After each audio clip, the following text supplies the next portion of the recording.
আলাইকুম সম্মানিত ভিউয়ার্স। আসলে আমরা মুসলিম হিসেবে আমাদের শেষ নবীর উম্মত হযরত মুহাম্মদ হিসেবে আমরা আমাদের দৈনন্দিন জীবনে চলাফেরা উঠতে বসতে যদি আমরা কিছু নবীর সুন্নাত মেনে চলি, তাহলে আমাদের জীবনে সফলতা আসবে এবং বিপদ আপদও থাকবে না।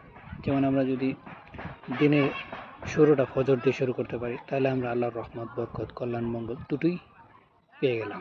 পাশাপাশি যদি আমরা নবীর কিছু ছোট ছোট সুন্নতগুলো আঁকড়ে ধরি, যেমন আপনার ঘরে প্রবেশ করার সময় সালাম দিয়ে,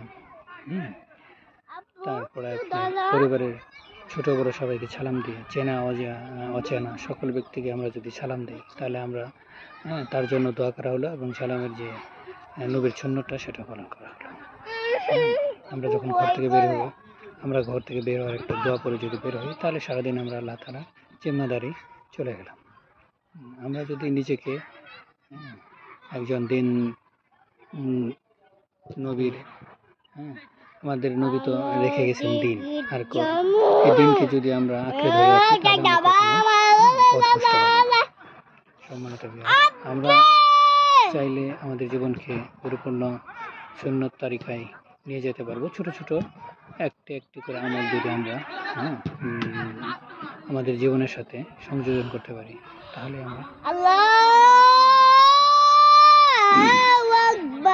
সফলতা অর্জন করতে পারি।